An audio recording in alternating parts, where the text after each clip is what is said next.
অসম মীন উন্নয়ন নিগমৰ পৰিচালন সঞ্চালক পদ্ম হাজৰিকাক ইতিমধ্যে উৰিষ্যাৰ পৰা অসম আৰক্ষীয়ে গ্ৰেপ্তাৰ কৰিছে আৰু ইতিমধ্যে ডাইৰেক্টৰ অফ এণ্টি কাৰাপশ্যনত ৰখা হৈছে আৰু প্ৰায় 4 বজাৰ লগে লগে কোৰ্টত হাজিৰ কৰোৱা হ'ব যিহেতু তেওঁ যিহেতু মীন বিভাগত যি চাকৰি কেলেংকাৰী হৈছিলে সেই চাকৰি কেলেংকাৰীৰ মূল মাষ্টাৰমাইণ্ড আছিলে আৰু সেই মূল মাষ্টাৰমাইণ্ড গৰাকী ইতিমধ্যে কেইবাদিন ধৰি যিহেতু আৰক্ষীয়ে বিচাৰি আছিল কিন্তু তেওঁ আচলতে উৰিষ্যাত লুকাই আছিল আৰু উৰিষ্যাৰ আৰক্ষীৰ সহযোগত অসম আৰক্ষীয়ে গ্ৰেপ্তাৰ কৰিবলৈ সক্ষম হৈছে পদ্ম হাজৰিকা যিহেতু এচিএছ বিষয়া সহ প্ৰায় 8 গৰাকীকৈ মীন বিভাগত জড়িত যি চাকৰি কেলেংকাৰী সেই কেলেংকাৰীৰ লগত জড়িত 8 গৰাকী বিষয়াক ইতিমধ্যে গ্ৰেপ্তাৰ কৰিছিলে কিন্তু যি মূল মাষ্টাৰমাইণ্ড আছিলে পদ্ম হাজৰিকা সেই পদ্ম হাজৰিকাক বিচাৰি ফুৰিছিলে আৰক্ষীয়ে কিন্তু অৱশেষত যোৱা পৰহি আৰক্ষীয়ে উৰিষ্যাৰ পৰা অসম আৰক্ষীয়ে গ্ৰেপ্তাৰ কৰিবলৈ সক্ষম হৈছে আৰু ইতিমধ্যে ডাইৰেক্টৰ অফ এণ্টি কাৰাপশ্যনত ৰখা হৈছে তেওঁ আৰু কিছু সময় পিছতে পুনৰ কোৰ্টলৈকে হাজিৰ কৰোৱা হ'ব ইতিমধ্যে আমি যিহেতু এণ্টি কাৰাপশ্যনৰ ওচৰত উপস্থিত আছো বাহিৰত উপস্থিত আছো আমি বাহিৰৰ পৰা কিছু দৃশ্যাংশ দেখুৱাবলৈ চেষ্টা কৰিম এয়া হৈছে director of vigilance and anti corruption য'ত পদ্ম হাজৰিকাক ৰখা হৈছে ৰাতিপুৱা 9 বজাৰ লগে লগে যিহেতু অসম আৰক্ষীয়ে লৈ অনা হৈছিলে পদ্ম হাজৰিকাক যিহেতু ৰাজ্যৰ প্ৰান্তে প্ৰান্তে যিহেতু দুৰ্নীতি নিবাৰক শাখাই অভিযান চলাইছিলে আৰু অভিযানৰ পিছতে এচিএছ বিষয়াসহ মীন বিভাগৰ 8 গৰাকীকৈ বিষয়াক গ্ৰেপ্তাৰ কৰা হৈছিলে আৰু অভিযানত গ্ৰেপ্তাৰ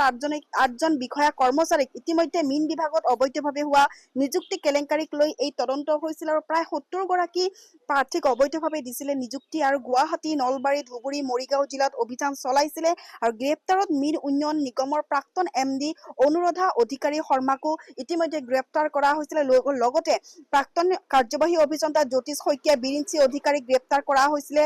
প্ৰাক্তন সহকাৰী কাৰ্যবাহী অভিযন্তা জ্যোতিপ্ৰসাদ শইকীয়াকো গ্ৰেপ্তাৰ কৰা হৈছিলে প্ৰাক্তন সহকাৰী অভিযন্তা সবুৰ উদ্দিন আহমেদক গ্ৰেপ্তাৰ কৰা হৈছিলে গ্ৰেপ্তাৰ প্ৰাক্তন প্ৰকল্প প্ৰবন্ধক ভগীৰৰ্থ দাসকো গ্ৰেপ্তাৰ কৰা হৈছে আৰু এনেদৰে পাটৰকুছিৰ পৰা গ্ৰেপ্তাৰ এচিএছ বিষয়া নৰেন বসুমতাৰীকো গ্ৰেপ্তাৰ কৰা হৈছিলে কিন্তু যোৱা পৰহি গ্ৰেপ্তাৰ কৰিছে যি মূল মাষ্টাৰমাইণ্ড আছিলে যি এই চাকৰি কেলেংকাৰীৰ লগত জড়িত আছিলে যাৰ আচলতে কথাতে সকলো এই কেলেংকাৰী হৈছিলে সেই কেলেংকাৰীৰ মূল মাষ্টাৰমাইণ্ড পদ্ম হাজৰিকাক ইতিমধ্যে কেইবাদিন ধৰি যিহেতু বিচৰা হৈছিল আৰু তেওঁ উৰিষ্যাত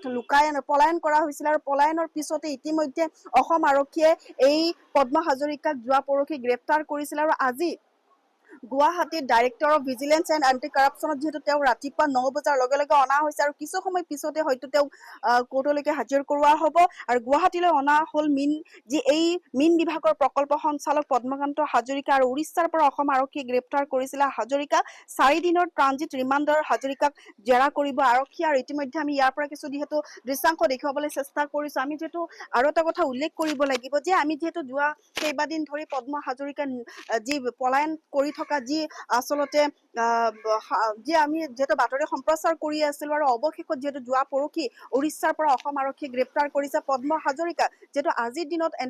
director of vigilance and anti কাৰাপশ্যনত ৰখা হৈছে তেওঁক আৰু কিছু সময় পিছতে তেওঁক কোৰ্টলৈকে হাজিৰ কৰোৱা হ'ব যিহেতু এই মীন বিভাগত যি কেলেংকাৰী চলি আছিলে যোৱা বিগত বহু বছৰৰ পৰা যিহেতু মীন বিভাগত যি কেলেংকাৰী চলি আছিলে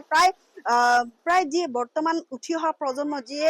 বহু কষ্ট কৰি নিজৰ চাকৰি এটা লোৱাৰ বাবে বহুত উঠি পৰি লাগিছিল আৰু সেই সময়ছোৱাত যিহেতু এই যি মেধা সম্পন্ন ছাত্ৰ ছাত্ৰীৰ পৰা টকা লৈ যি তেওঁ মীন বিভাগত চাকৰি দিয়াৰ নামত যি কেলেংকাৰী কৰি গৈছিলে আৰু সেই কেলেংকাৰীত টকা উপাৰ্জন কৰি গুৱাহাটী মহানগৰীৰ লগতে বিভিন্ন প্ৰান্তত তেওঁ বিভিন্ন সা সম্পত্তি বনাই ৰাখিছিলে আৰু যিহেতু আমি গুৱাহাটী মহানগৰীৰ দুটাকৈ ফ্লেটৰ যি দৃশ্যাংশ আমি দেখুৱাইছিলো যেতিয়া এটা হৈছে এটা যিহেতু হাতীগাঁৱত অৱস্থিত আৰু আন এটা হৈছে হাতীগাঁৱৰ মনীষা চেবলুন আৰু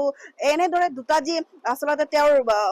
য'ত তেওঁ বসবাস কৰিছিলে সেই বসবাস কৰা ঠাইখিনিৰো আমি কিছু দৃশ্যাংশ দেখুৱাবলৈ চেষ্টা কৰিছিলো আৰু অৱশেষত উৰিষ্যাৰ পৰা যিহেতু অসম আৰক্ষীয়ে তেওঁক গ্ৰেপ্তাৰ কৰিছে আমি পৰৱৰ্তী সময়লৈকে দেখুৱাবলৈ চেষ্টা কৰিম আচলতে যি